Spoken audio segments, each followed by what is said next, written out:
Hello, everyone. Hopefully you can hear me well. Hope everyone's doing good. And if there's any shaking, just ignore it. Uh-oh, I'm getting feedback.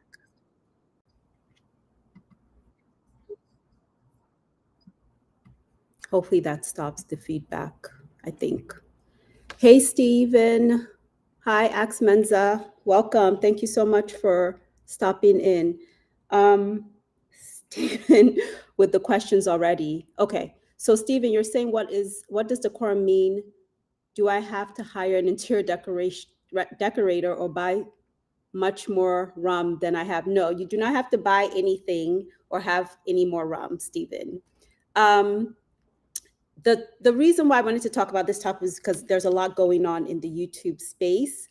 And honestly, there's some things that I've just been tinkering on. So this is going to be, heavily based on just my thoughts and views. And I'm hoping to get a good, healthy dialogue in the chat. But decorum is also like how you behave. So it's like maybe I could have used etiquette, may have been a better word to kind of drive the point home. But it's kind of like YouTube etiquette and just some observations. And I think as a community, whether you're a creator or a supporter, it's a good conversation to have. Just kind of like how do we navigate, um, YouTube decorum and etiquette with each other. Ax Menza, again, thanks for coming. You said watching, hello, Abi, Inadi, and everyone watching. Thank you, and you're giving waves. So if I'm looking over on this side, it's because I have my iPad and I have my notes because I really want to honestly like stay on track with what I'm trying to share today. But I'm just going to jump in. Hopefully, people will join in as they will because it's Friday and people are doing all sorts of stuff. So, Stephen and Ax Menza, how are you all doing today? I hope your Friday has gone really well. I hope your Friday's gone really well. Hey, Fred, welcome. Thank you for joining. I appreciate you joining. I'm sure you've seen Stephen's question about what we are talking about today. So we are going to be talking about YouTube decorum / etiquette and just some observations that I've had related to that. Okay. So I'm going to go ahead and just kind of jump in. Did you say taking notes? Yeah, I hope this will be a good dialogue because I think I could stand to learn some things and just get some thoughts about how people feel about some of the things I'm going to talk about. And so we can all stand to improve, be better, and all that. Fred, I'm doing good. How are you? I hope your Friday and just your week in general has been really good. So anyway, one of the first things that I really kind of want to talk about when it comes to YouTube etiquette, I feel like for me, it's really about how we engage with each other. When you are watching someone's video, you sort of are having a more passive kind of engagement. I'm glad to hear that, Fred. Glad you're doing fine. Um, we're having a more passive kind of engagement when we are just going to visit someone's channel or house and we're just kind of engaging. There's no back and forth interaction. And so you can quickly engage with the content how you like to. I personally feel that I'm always like, people should engage with my content how they feel like it. I don't necessarily think it's my job to dictate to people how they should engage with my content because people have a lot of things that they're going through or dealing with, or life is lifing, as we like to say. So I don't think it's my job to tell people how to engage. Everyone understands that their best practices is just my thought on it. Like we all know that there's a way that we're supposed to be consuming content. We are either a creator of content or we're a consumer of content. So I feel like generally everyone has a basic knowledge of like how you're supposed to engage. So I just don't really think it's my place to tell people what to do when they're engaging with my content. I know how I would like them to. So sometimes I'm a little bit, I don't know, I have some feelings about that, especially if you're telling people to watch my videos and do this and do that, but you're not really doing that. Like, watch it for this amount of time, but you're not doing that. Comment, but you're not doing that. So it's like, if you're going to communicate that, make sure that you're also doing the same thing. So it has to be a give and take. In the social media world, anyway, we know it's a bit transactional, right? Like it can be transactional, but I think we all have to be thoughtful about kind of embarking on our interactions with each other with a little bit of just authenticity is the right word, I would say. It's just like try to be genuine as much as possible when you're engaging with people. The other thing that I would say to that point is when, again, you're engaging with someone's content and you are, so let me know what you think. Like, just let me drop whatever in the chat. Let me know what you all think about what I'm saying. But again, I think when you're engaging with someone's content just as a video, you can engage with it and spend as much time. The creator would never know.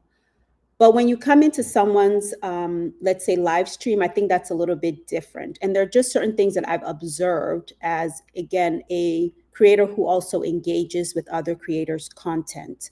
So, for example, when I come into someone's live, I want to acknowledge the host, and then I'm trying to give a general greeting to everyone. I think it's really hard for all of us to be like if someone came in right now and the chat had been going for a while, it's challenging to know everybody who's like in the chat and be highing them. So I don't know. I feel like sometimes there's some expectations that you come in and you almost greet everyone verbatim. And I think that can be really challenging. That's just my perception. I don't know if other people feel or perceive it that way too. And I think sometimes when you don't necessarily greet everyone right away, I don't know if there's perceptions that you don't care enough to greet, but I think a general greeting to everyone, hopefully it's like covers everyone. It's like covering a blanket over everyone in a house. Like hopefully you all saw my general hello to everyone. Then what usually happens for me is if someone kind of acknowledges that greeting, I will greet them back. Sometimes I wonder, is that too much? Or should I just be like, okay, they're just responding to my general greeting. So again, the way we navigate these spaces is, it's tricky. It's tricky because to some people, what I'm talking about right now means nothing, like they've never even thought about it before. And to someone else, it's a whole big deal about how you come into a space and how you say hello to everyone. Hello, Soph, how are you? Thank you and welcome for joining. Thank you and welcome. Thank you for joining. Let me know how your Friday has been so far. It's okay. My name has been spelled this way by another creator, so it's all good. Let me know how your week has gone so far. I hope it's gone really well. And it's Friday, so thank goodness it's Friday. You said good. How are you? I'm good. I'm very happy it's Friday because Friday is always fun day in my book. So I'm really happy it's Friday personally because I'm ready for the weekend to just do anything other than like 9 to 5 stuff. So, but I hope your week was good. So you probably can tell by the topic. Again, it's just about YouTube decorum or etiquette and my observations. Stephen, you're saying yes, there is expectations. Some get insulted if not answered. Yeah, I know. I feel like I've noticed that lately. And I think when I'm in like other people's live streams on like Instagram and TikTok, I don't really frequent them too much. But even when I was doing live streams more on my first Instagram account, I don't do live streams that much on Instagram and TikTok right now, but I will. But even in those spaces, there's just a general cadence to how you engage. Here on YouTube, because I feel like last year, really this year, I started focusing on being, again, more consistent, trying to engage more with other creators. I've noticed that, Stephen, as well, that people kind of get a little salty if you do not acknowledge them almost like one-on-one. And I just feel like give each other grace. That's not the easiest to do. I am Ashley. Hi, I am Ashley. Welcome. Thank you for joining. I appreciate you joining. Hi, I am Italis1. Welcome. Thank you for joining. And I apologize if I am not pronouncing your name right. My name gets butchered all the time. I'm very used to it. I'm being called Obi instead of Obi, but the spelling just doesn't really, it's not intuitive that it's the "aw" sound, right?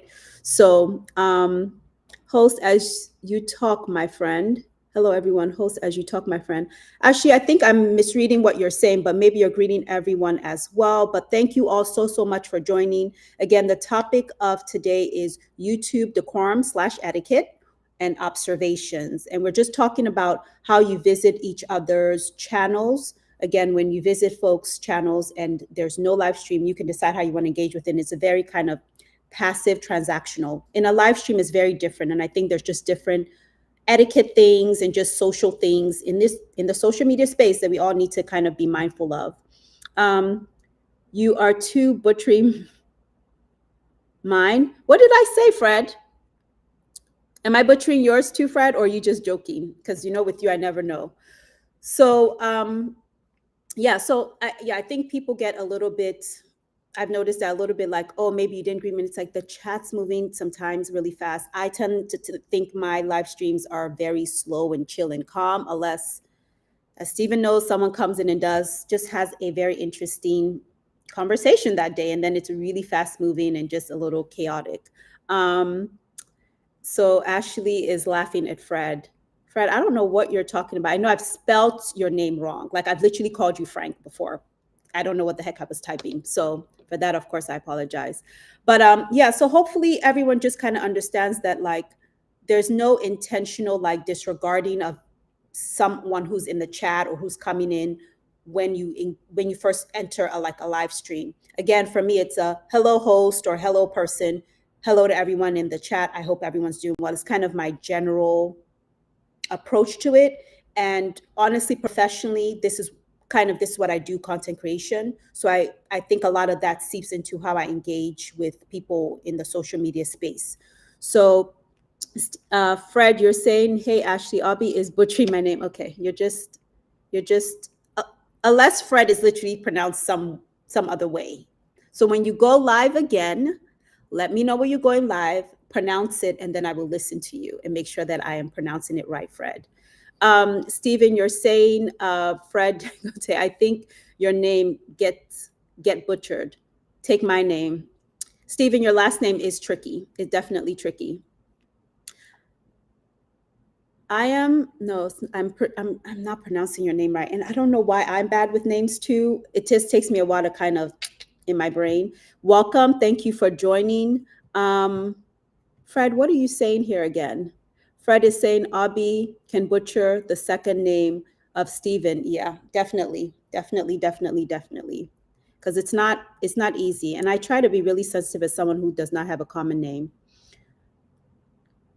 So your IAM is giving smiley faces. If I slap you, Abby, huh? What do you mean by that? Come again. Was that a typo? I hope so. So anyway, what we are trying to really cover again is how we interact with each other. Again, perfect example. I'm seeing something in the chat that's a little suspicious and I'm trying to get clarity. Obviously not trying to get upset about it because things could be a typo, things could be a mistake. So again, we really have to be thoughtful about how we navigate. Apologize when we can't, again, pronounce people's names correctly and know that like it is definitely not done with intentionality. But some of us have really, again, uncommon names, really long names, and you're almost trying to just figure it out as the chat is rolling and making sure they're acknowledging everything that everyone's saying. So Fred, just telling, is it Naham or Ahan? Amha? I apologize. Hopefully you will have a live or something and I will understand how to pronounce your name correctly. But Fred, you are saying to relax. So I don't understand really what's going on, but we will keep on moving and you are definitely still welcome in the space. I appreciate you joining.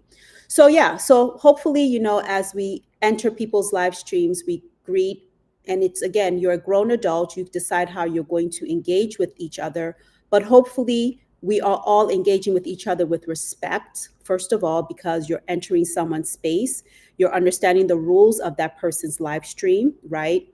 And again, you're just communicating with each other with as much respect as possible, not being rude, not being, not doing trolley type things. Because the host is trying to engage in what they're trying to say as well as monitor the chat. And of course, it can be pretty complicated. So Fred, I'm actually saying is communicating to Fred and laughing. You're saying you want her to pronounce like a man, like a man. Fred said, I'll be continue with topic. We are deviating you with jokes. Sorry. No, it's fine. It's fine. Again, I don't know what you all are doing in your mindset. So this is why I'm like, I don't really get, this doesn't really bother me unless I know it should bother me. So it's all good. Don't mind us, Abby. Yeah, enjoy yourselves in the chat. I'm totally fine. Like I get it. Um, okay, I'm just trying to make sure I have all of the comments. Not rude, hon. Yeah, it's totally fine. That's what I mean. Like I can't jump to assumptions. I have to kind of navigate. This is a perfect example of what I'm talking about YouTube decorum. I have to navigate it in a way that just keeps everything leveled out. And because you don't know, no one, and you can read all sorts of things into text that's written. And I think that's something that honestly happens quite frequently. So again, enjoy yourselves in the chat. So as I was saying, when I come in, I try to greet people. I'm just curious about what others do. Do you say hello? Do you feel this responsibility to really acknowledge everyone when they are entering the chat?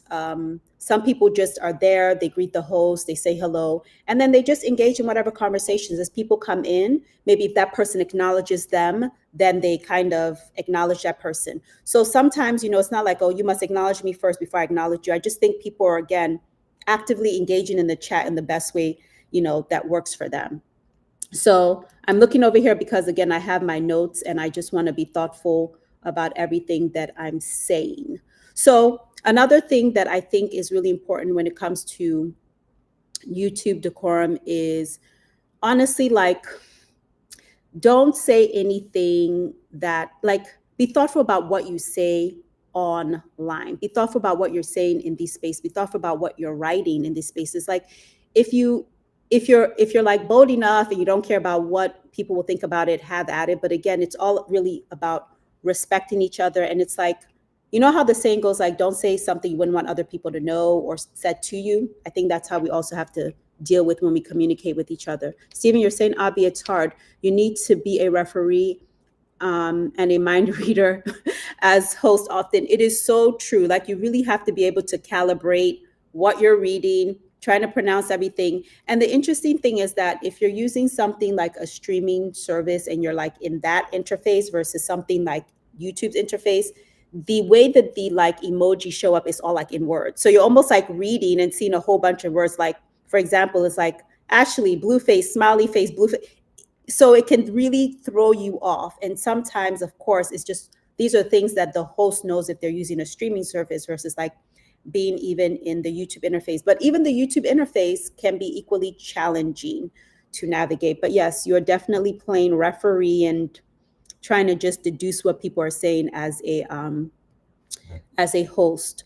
So yeah, in terms of that, I just think don't say what you wouldn't say in person online too, I guess is what I'm saying. A lot of times there's a certain level of like boldness and things like that that comes from being behind a camera or a laptop or whatever, or just behind something that no one can see who you are. You can decide to mask your whole identity and then be trolling people. I just think when, again, you engage in someone's house, live stream channel, whatever, just be thoughtful about it, because there's a lot of energy, time put into, and I think just time and thought put into trying to come and engage with everyone live. So the host or the creator just doesn't need that like negative energy that comes from, you coming into a space and saying something that you wouldn't want said to yourself or a loved one, that kind of stuff. So let's just all be mindful about that. And this is not referencing anything that happened in the chat, by the way. So the other thing that, I think is really interesting in kind of how we deal or navigate social spaces, particularly YouTube, is sometimes I think we think that we can bring our entire self to like these spaces or to the chat. I don't know. There's this saying like, oh, bring your whole self to blank, like bring your whole self to work, I don't think that it's realistic for us to really bring our whole self to these spaces. I think we just have to be really thoughtful about how we, again, engage and the version of ourselves we bring. I don't know if you all see that or view that thought that I'm having as like inauthentic, but I think there's a certain version of ourselves that we have to bring. Like, you can't, if you're a very outspoken person, and you just say whatever you want and that's just your personality, you may have to temper that down if you're like doing a live or you're on a panelists with other people, and let's say the host has a completely different way that they kind of, basically show up, like they just have a different way that they show up. So you may not be able to bring that entire personality that you have into that creator space. And I think the same things, like if you're communicating in chat and something maybe is rubbing you the wrong way, you may have to be thoughtful and temper maybe that more, just out, I don't know, like that aggressive, not aggressive is the wrong word, but that self that just wants to like go for it and just say what it is, and just be out there. The same thing applies if like you're super reserved and quiet. You also, I think the chat is one thing, but you also can't like go into someone's, either collaboration thing where it's like your co-host or your host, and be extremely reserved. You almost have to try to match the energy of the host. So I think that goes whether you're super high energy or whether you're super low energy. You have to try to just like even it all out, and yeah, just think through all of that. So Stephen, you're saying, yes, the whole behind the scenes thing has changed human interactions in general. I think people have transferred the way they act behind a screen to real life, to real life face to face. I agree. I really agree. My thought process is that anytime I'm doing, whether it's a silent live, something like this, I really want to be thoughtful that everyone coming in, I'm greeting them really honestly in a very, very authentic way. People have so many other things they could be honestly doing with their time. Like everyone who's joining me right now has so many other things they could be doing with their time, but they're taking whether it's literally 5 seconds. Now, don't get me wrong. We all know as creators, especially if you're on here and you're a creator and you're doing a live or just anything, you definitely want people to come and engage with your content for longer than 5 seconds. Let me just put that out there. But I really, again, feel that no one owes me anything. No one is obligated to watch my videos. No one is obligated to come to my lives. So I'm very personally appreciative of everyone who does, because you could be doing a plethora of other things with your time. So I don't personally take that lightly at all. So I want to make sure that as people come and engage with me, they're getting the most authentic version of myself that I can present on YouTube, because I can't bring the entire hobby. Like that's just honestly to me a little ridiculous. And if other people do, good for them, because I'm also a live and let live type person. If you do, good for you. I just don't think it's realistic for me to bring like every part of me here, because there's a certain level of ourselves that needs to be kept private. But I agree with you, Stephen. Behind the screen gives sometimes people, I don't know, a certain level of boldness. I don't know if it's mischievousness. I don't know what it is, to think they can just do and navigate the space however they want. And I think that decorum or etiquette that we would have in person, face to face, kind of goes out of the window. And it's almost like in the moment, I'm just going to say whatever, the thing's going to end and life goes on. But I think we have to be a little bit more thoughtful about that. So, some people feel like, again, don't behave differently online than you do in person. But I think at the end of the day, that's basically what I'm talking about. Be kind. Like if you're going to see someone in person, you're going to see them all the time. You want them to have a good impression of you.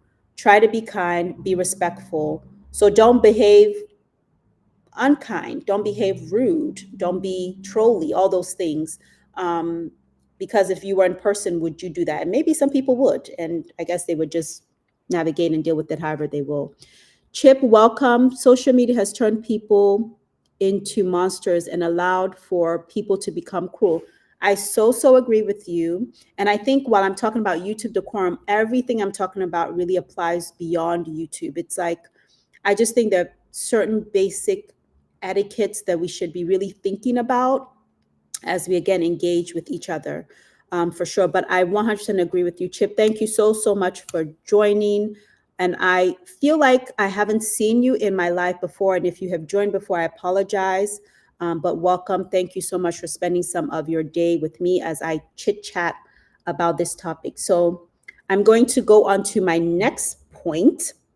So, when we sort of also navigate YouTube as a creator, we all feel like we have something to say. Like I felt like I had something to say today, but I think it's really important to be thoughtful about how we're sharing information. Like sometimes when we start creating content and we reach certain milestones, whatever, we all become like a guru. And I think that that's all fair game. There's space for everybody to share from their vantage point and their experience. I personally feel that nothing is really original. So we can all get inspiration from all sorts of places and we can adapt it for our uses. But I think when we are sharing kind of information, it's good to try to share it in a either diplomatic way, sometimes straightforward way, or also share information. How can I put this? It's like saying, everyone's social media journey, everyone's YouTube journey is going to be very different. So, what works for you may not work for me. So, when you're sharing information, it's good to share it, but have a caveat that, like, yeah, this worked for me. You may have to try it out because it may not exactly work for you, like one to one. It may not be a one to one matchup. So, sometimes I think even as we be, like we're creating content and all that stuff, we start to, I don't know. We're just like, oh, we're a guru. And I think if you don't do this type of work for a living, experience is as a teacher and you can share from your experience. But I guess what I'm just saying is let's just share information, how to do tips or whatever with a grain of salt, and just really telling people that this is, information, but be thoughtful about how you apply. Because one thing that I've noticed is that sometimes we'll share a finding or an approach to how we navigate YouTube. And we sometimes are not giving people factual information or whole truths. Like I know, for example, when the monetization adjustment happened, people were so confused about like the reaching 3,000 and getting 500 and what that meant. And I mean, like I just felt like I saw this like influx of like everyone going honestly a little wild, and it's just like information was just running rampant, and it was incorrect information at that. And so that's an example of what I mean. It's like try to really make sure that you're thoughtful about what you're sharing. Make sure the information, kind of share it and say to that person that you're sharing with. But again, it may not be a one-to-one for you. Do your own due diligence and research as well, because sometimes, again, we all think that we're like gurus and we're just out here sharing information that may not be tangibly applicable one-to-one to the folks that you're sharing it with.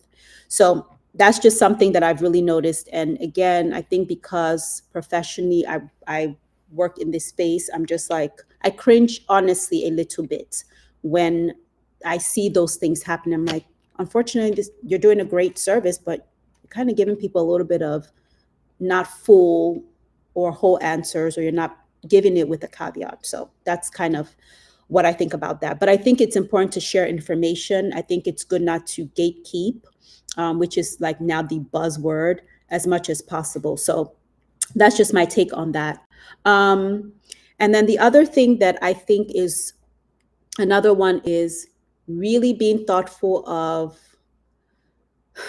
I don't know, like repurposing content or tagging content in a certain way.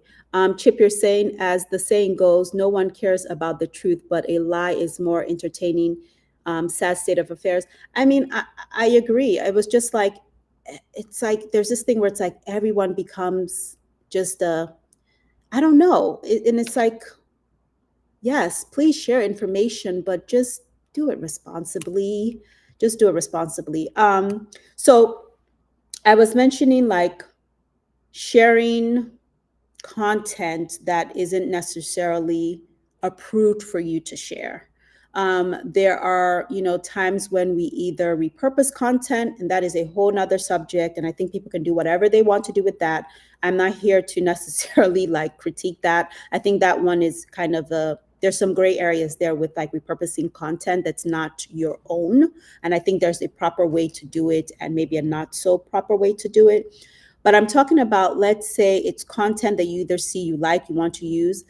We almost forget that in the social space, so in the YouTube space, let's just couch in the social space, that there are things about copyrights, right? People have spent time creating content, and you can't just think it's okay to just use the content without necessarily clearing it with them.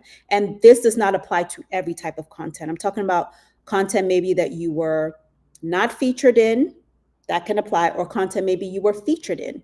So, for example, let's say you were on a, I don't know, you did a collaboration with someone, a bunch of you did a collaboration with someone. If you're going to use that video, let's say it was done for a specific thing, you did a collaboration for one specific thing, for a brand thing, a speaker engagement, whatever the case may be. That thing you did it for, did you clear? Did you have that communication that you want to repurpose it on your social platform? I think a lot of creators like don't necessarily always think about YouTube or content creation really in that, like, from that business lens. Like, you can't just think that if you're doing something that is not explicitly clear that it can be shared across platforms, especially when it has other people, if you have not explicitly cleared that, you really should. Like, if you're going to collaborate with someone, if you're going to be on someone's like panelist, if you're going to do a video with, for a program or a brand, you really want to make sure that you have cleared that information, like you have cleared the usability of that on your platforms. Because again, it's not just necessarily your likeness in there, it's other people's likeness. And again, it gets really tricky. So I think we have to be thoughtful about repurposing and reusing content. Again, I think I'm talking about a very specific kind of use case here. So, because I think it gets tricky. Sometimes people go into, whether it's like a live stream and it's a bunch of people coming in and out of that live stream, like the host has many guests, you may not just be able to just take that, again, that speaking engagement and just put it on your channel. You need to have a clear conversation with that host before. And if you didn't, before you share it on your platform, you need to have a conversation with that host before you even think of sharing it. That way that host can reach out to everyone involved and say, sure. They can say, sure, you can repurpose it. Or maybe that host can cut your segment and then you can repurpose it on your own social platform. So I think this one is something that like people just don't talk about, but it can create a lot of issues there. And we just need to be thoughtful about using people's likenesses that isn't our own.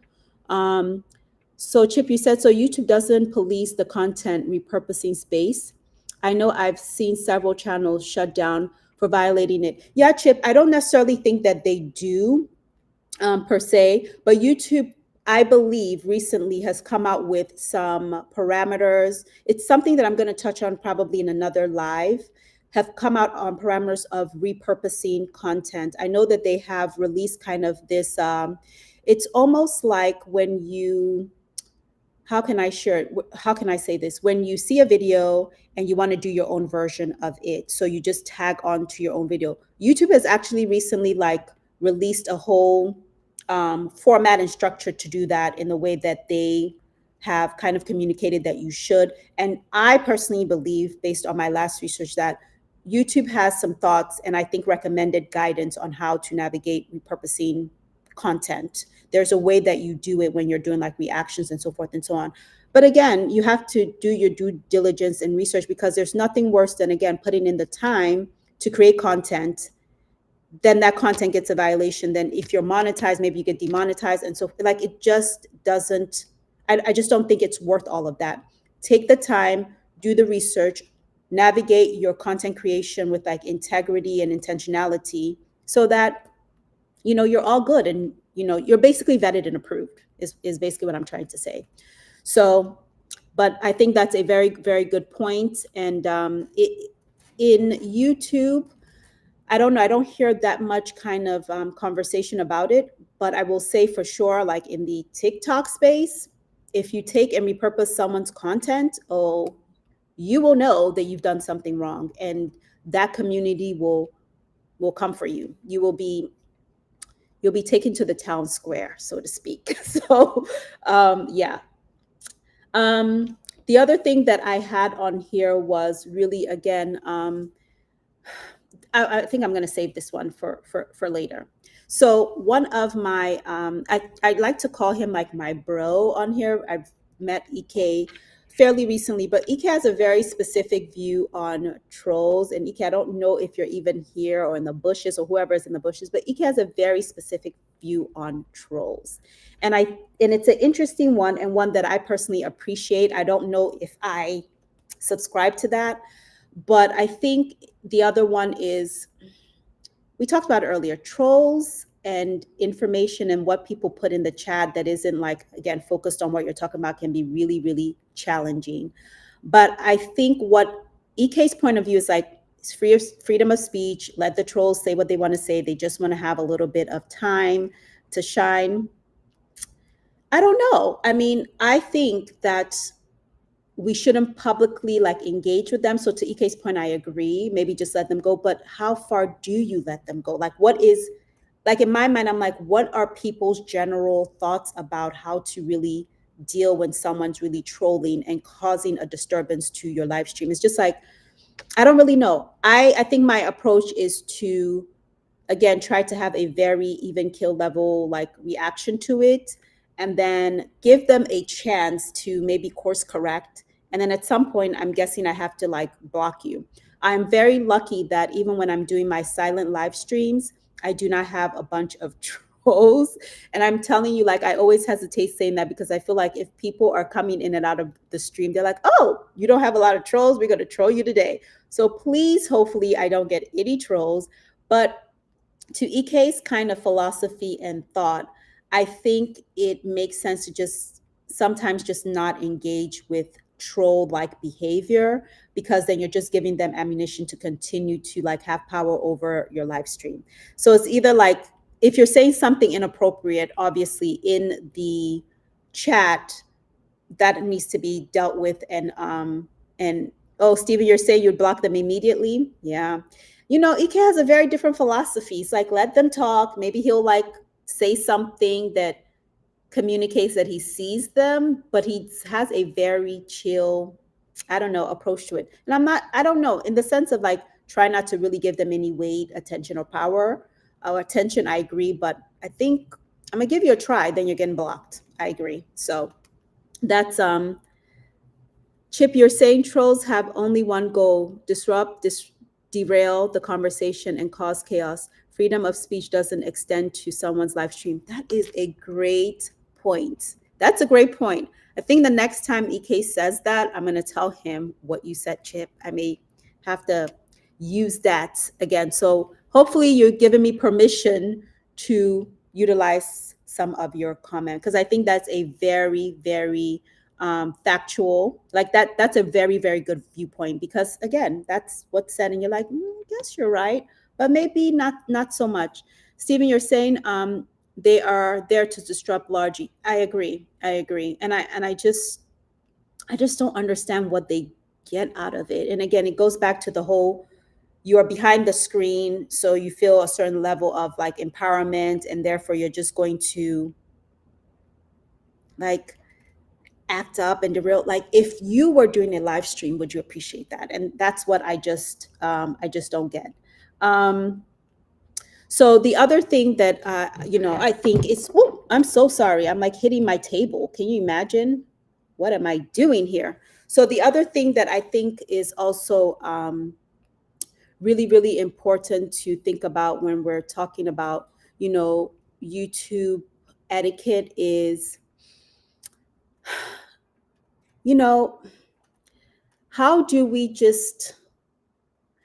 we not have too much of that, again, just straight transactional relationship, but yet being thoughtful about understanding that everyone you meet online isn't necessarily like meant to be like a friend, that they're, and it's so sad to say, but it's almost like they're your social friends, and there's a different way you need to navigate that relationship. You should navigate it with respect and authenticity, but there's a difference with the folks that you're meeting online versus not online. That's a little sensitive, because sometimes you take our community, like our YouTube community, the folks we also engage with their content, the folks that come in and support and don't even have content, I'll get to that. We take them as a community of like our community, like our friends. But how do you all think we can calibrate that separation to make sure we're not crossing any lines both ways? Okay, let me catch up on the chat. So Stephen, you said, come on, chat. Okay, so you said they're there to disrupt largely and get attention. I do agree, and this is your comment on trolls. And then you said, and get attention, yep. And you said, most are likely 12 years old at least. I agree. I try not to be so, but I agree. Something is just, it's like either you're a child or you're just a child, yes, mentally a little bit, because you should just again come with a little bit more respect, or at least 14. Yeah, yes, Stephen. Yeah. It's rare to have real friends online. Yeah, Chip, I mean, I think so too. I think so too. But I feel like there are people that you meet and you do have like an affinity with, and you take them as like your social family or social friend. I'm trying to figure out the best way to calibrate that. Don't get me wrong, I've been in like the content creation space. Again, I do this stuff professionally, but I've been in the content creation space, blogging space for over like honestly 20 years. And so I get it. I've met friends that I have to this day when, blogging first blew up, that I met then, and we all met online initially, that met in person. And I think the same thing can happen with YouTube, where you have an online, relationship, and maybe if you have some sort of a meetup, you meet up and then you connect with that person. But I think, yeah, it's really a challenging one for me to figure out how do you do that with authenticity, but yet boundaries is the best way I can put it. And I just don't know. I know there's been conversations that the people you meet online aren't your friends, and that's true, but I don't think that's a one-to-one for everyone. Some people can become social friends and real friends. Chip, you're saying a social friend isn't someone you or I would really know. Very true, unless you meet in person. Exactly, I agree, and get to know each other like online dating. That's a good one. So true. So true. And then you said, I do try to develop those into real life friends. Yeah, I mean, honestly, I feel like I've met some really great and interesting people, especially since I have taken this approach of being having more presence on YouTube and engaging with different communities, like attending and joining lives, things like I never did. And I've been on YouTube for a while. So it's not like I'm new to this. Like I've been on YouTube for a while. There's a lot that goes on YouTube that I'm literally unfazed about. So I think Stephen, I mentioned to you, like I'm a bit jaded. Some of the hoopla and things that it doesn't even, I'm just like, whatever. Or very, very relaxed. My sister would say, I'm just kind of like, it's all good. It'll happen. I'm just very chill about these things. But I do think that I've met some people that I almost would be like, oh, let's have a meetup and, get to know each other better. But it's very, very hard because you have to calibrate it. And again, really navigating in a very intentional way is what I would say. Okay, let me go back to my list here. So another thing that I think I touched on this earlier, that we all have to be thoughtful of when it comes to like just what we're doing in the YouTube or social space, is try not to be too emotionally like not invested, but don't let your emotions show up too much. Don't let your emotions show up too up. Like try not to ever, as much as possible, like express yourself, I think, in like anger, because especially if something that's done in video, it's going to live on unless you're going to put it in private, right? Like unless you're going to make that video private, it's going to be there. Like try to again communicate. Like if you're just upset about something, maybe just stay offline. If someone's upset you in the chat, try to either just block the person, take a woosah, and move on. I think sometimes things happen in the YouTube social space that gets people out of character. Things are said that can again position you in a certain way or paint you in a certain way, and you cannot take those things back. So one of my general rule of thumb is like if I'm frustrated about something, or hey EK, welcome. Hello Abby and chat, smiley face. EK, I was just welcome. I was just telling them about you because I was talking about trolls and your views on trolls. And if you have the energy and time and you want to look at the chat, you can see what some of the feedback was. But I was telling them that I agree with you about the troll situation to a certain extent, but also feel like, don't engage them. I'm not going to give you any way or power.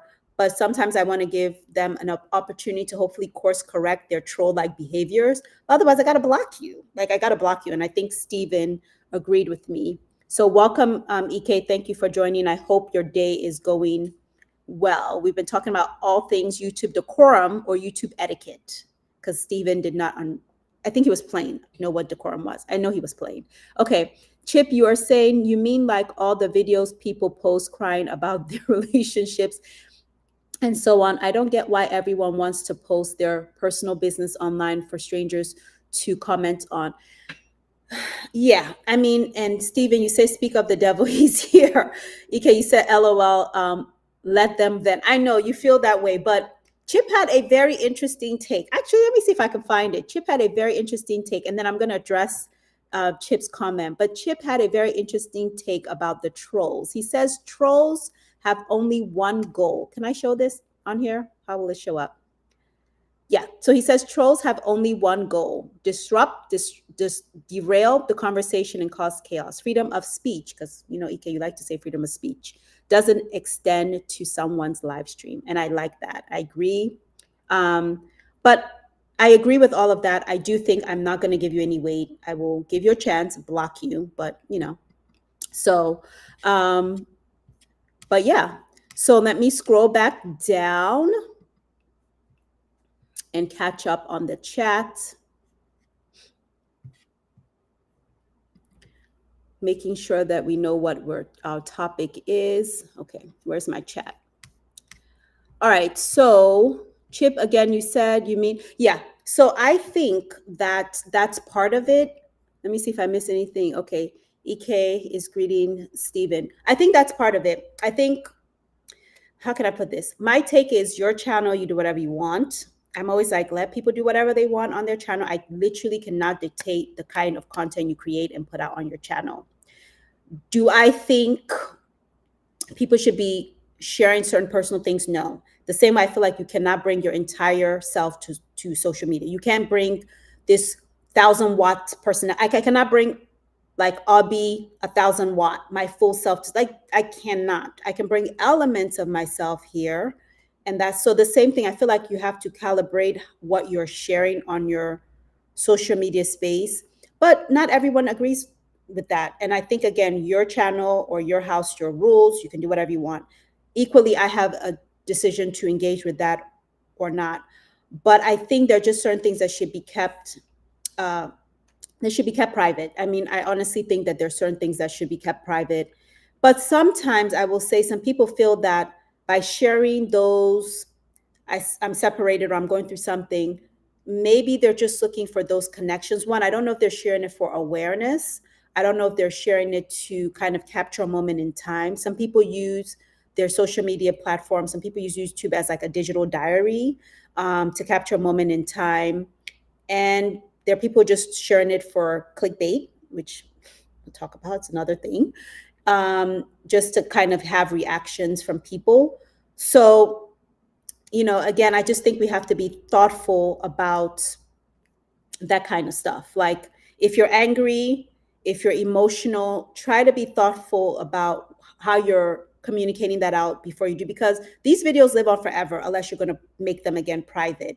And it doesn't mean that as you're blowing up and having, this emotional outburst, that someone isn't recording that emotional outburst. This is why we see all sorts of things that were live and then privatized, right? Still in the news because someone was in the live or whatever you're sharing, recording it. So I just think we have to be thoughtful. But a lot of times people blow up, they say all sorts of things, they act a certain way that they generally would, again, act the way you would in public, like, that kind of thing. So EK, I think you made a comment. So EK, you said they actually have taught me to be patient and tolerant as long as they don't disrespect me. Yeah, I agree, EK. I think you're exceptionally good at that. You laugh it off. You're really patient. And I feel like you have a very different approach and mindset, which I've told you I really appreciate as well, because I think it's good to think about these things from different perspective. Again, like I mentioned earlier, social media and navigating YouTube and dealing with people is not a one-to-one. the way I'm going to view things and the way I'm going to deal with things is going to be different from the way EK is going to view and deal with them. So we just all have to kind of take it in, take what we want in, apply what we want, and throw away the other stuff we don't want, so to speak. Steven is saying, just EK, then why don't you block me? Steven, you're good. I don't think you're Steven, you're good. You will not be blocked by EK. Trust me. EK will just let you just keep going on and on. Chip says, okay, I just EK, I hear you, bruv. But trolls by nature come to cause issues. So they are engaging in bad faith from very start. That's a very good point. And I agree. And I mean, I'm never gonna understand that mindset like at all. I'm just never going to understand that mindset. So, okay, so let me move on to my next topic, or the next point I want to make is clickbaity stuff. I think we all want, no one, I think every creator is creating content obviously because they want to share knowledge, they want to be famous maybe. They're hoping to offer edutainment or entertainment. So you're trying to educate someone, offer something of value, share your experience, or you just want to be entertaining, or you just want to be famous for whatever reason the case may be. Or you have, especially in the YouTube space, it's like the milestones are so important to reach. You should create content. And my philosophy as someone who like makes content also for brands, I think you can be paid for the content you made. But I think when we think about like views and gaining like followers, sometimes a lot of us engage in like clickbaity content, like creating stuff for clickbait. And for the life of me, I cannot understand that approach. I think depending on the type of video and content you're creating that's clickbaity, I'm like, would you like think about your, like, especially if it's something that's a little like suggestive, a little derogatory, like think about how a brand is going to view you. Like, you are your brand. You are doing it because you want to obviously, like, again, share information. And part of the main driver obviously for a lot of creators to do YouTube is the financial component to it. All good and fine. But there's a whole world of financial gains outside of YouTube. This is a creator economy. There's a whole gains outside of YouTube to get. So you have to really be positioning yourself in these spaces to also think about, is this how I want to really present myself? If a brand comes and sees my stuff, especially again, if it's suggestive, a little derogatory, a little, all the things that we know are not positive views, is that really how you want to be viewed? Like, is that really how you want to be viewed? So I just don't get the whole clickbait for clickbait's sake and money's sake. I don't. So Chip, you're saying clickbait equals dollars. Even established news organizations use it. I know, shaking my head. It's so true. I just don't get it. I think to your point, when it comes to like the news organization stuff like that, I feel that it's like, it's the news. They're supposed to be salacious. They're supposed to do this. They're supposed to do that, right? Like, they're news. They're entertaining. But for a creator, especially like a smaller creator, I'm like, you're establishing how you're going to be viewed. Why are you doing clickbait? Why are you doing such suggestive? Again, I cannot tell anyone what to do. These are kind of my opinions about decorum and etiquette. And I just think when you're creating content, is it really that deep? Is it really that deep that you need to do I don't know. I just do not get it. And I think my philosophy is I'm not going there. So to each his own, but I think clickbaity, suggestive, derogatory, offensive content, content that is not vetted, it's kind of just piggybacking on the latest craze or trend or news. Just be a little thoughtful, especially when you're talking about even things like related to people's lives and you're commenting on it. At the end of the day, these are real people behind the stories that you're commenting, especially if it's not true. So just like I mentioned earlier, when you're giving information or advice, you really have to caveat it. You need to make sure you're stating all of the proper, like, nothing's fact checked, especially when you're sharing like or commentary on real people's lives. The clickbaity and suggestive stuff, I honestly really don't get. So Chip, you're saying just EK, fair, bruv. I'd say ignoring them and blocking them can be synonymous for some people. Yeah, I mean, that's EK's take on it. So we have to respect that.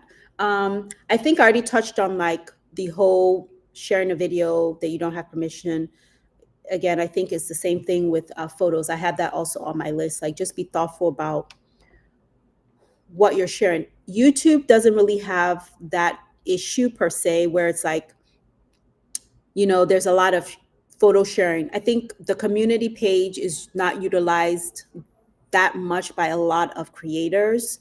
In that traditional way, you can do a photo, you can do a poll, you can do this, you can do that.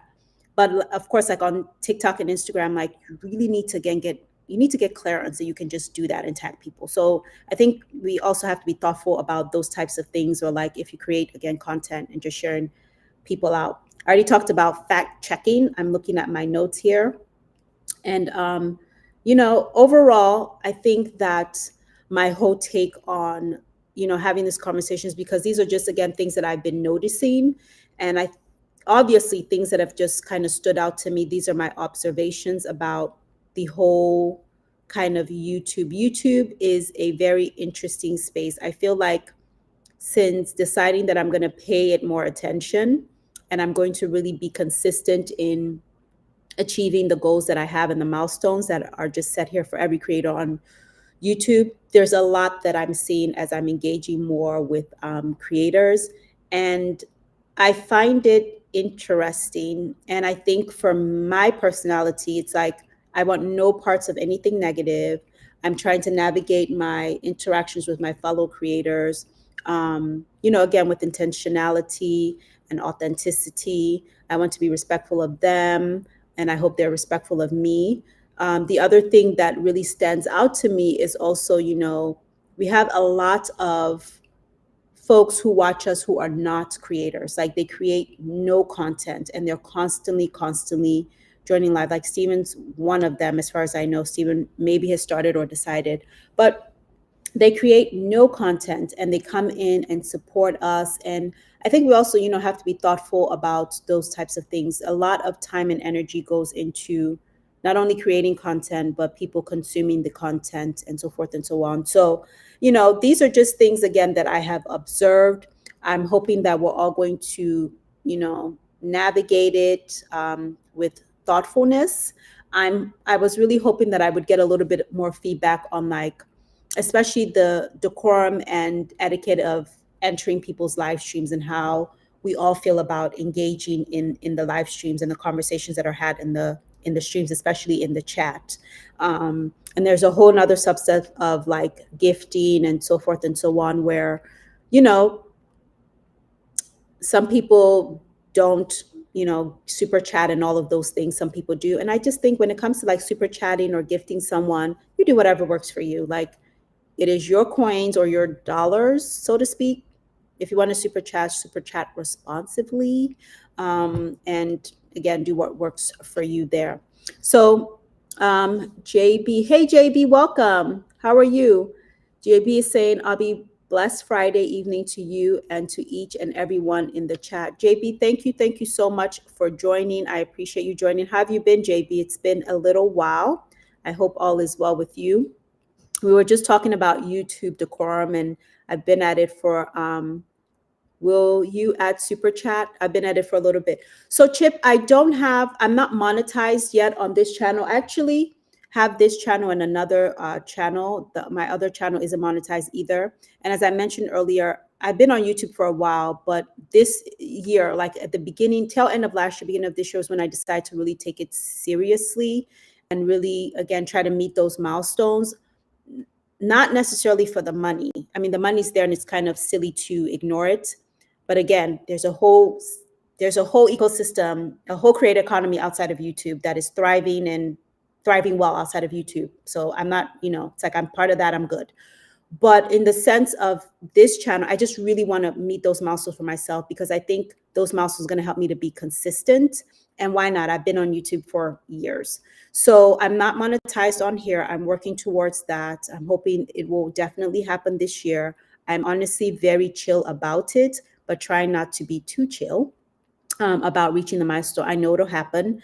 And so when I do, I will give myself a pat on the back and keep on creating content as such. For me, it's just about sharing from my perspective as like a multifaceted lifestyle creator. JB said, I'm okay. Thank you for asking. Love, peace, joy, and happiness. Same to you, JB. So, I mean, I always try to be thoughtful about my personal live streams and just my life. So, I am definitely at the hour mark. I really want to thank everyone for joining. I'm actually hoping to go live again tomorrow. Exactly what time, I'm not sure. I'm sure I probably have something posted somewhere soon. So definitely make sure that you check that out. If you're not joined my community here on YouTube, please do. I welcome you to join the community. So I will definitely post my next chit chat with Abby on the community page, and that's where you can find when I'm doing these chit chat live streams. Make sure you hit the notified button so that you're notified. And then otherwise, I will definitely be going live later today, just doing my soothing, calming live streams that I like to do, just to, again, help me with my watch hour goals. So thank you everyone who stopped in. Chip, you said, let us know when you want us to provide topic ideas. Chip, you can provide them right now. You can provide me topic ideas right now. I actually thought of doing a poll in my next chit chat because I would love to get those from you. So if you have that, you can tell me now. And if you don't, and you are part of my community, you can go to my community page and maybe drop your topic ideas on any other chit chat with Abby. Like this one is probably, this actual chit chat with Abby is probably posted on the community page. You can drop your let me think. I know I'm always like, come on, you can do it now. You can drop your ideas there, but I think I'm also going to put out a poll. If the poll allows me to aggregate answers, I may do a poll on my community page, but that is a alignment of an idea that I had. So thank you for that, Chip. I appreciate you all joining. So this has been interesting. I'm hoping to continue these types of conversations. The chit chat lives are like gonna be, the topics are going to be here, there, and everywhere. They necessarily don't have a specific topic that I'm focusing on, but for sure in this channel, again, this channel is lifestyle based, so I want to kind of stick within there and YouTube. My other channel, which is newer but has content, is more digital and social media based and UGC content creation base. So like if you're a user generated content creator and you want to work with brands, that channel is going to talk about digital, social, and how to monetize yourself for that in that channel. I'm just focused on this channel, as I mentioned, to reach the milestones, and then I'm going to be juggling the two. So thank you everyone for joining. Thank you to everyone who was watching silently. I appreciate you joining as well. Again, you can engage with my content however you see fit, very publicly in the chat or privately in the bushes, as they call it. So thank you everyone for joining, and I will see you all on the next chit chat with Abby, or on the next soothing and calming live stream, which will happen later in a couple hours, or you can engage with me on my videos, which are currently posted. So thank you everyone. I will see you all on the next live stream. Bye.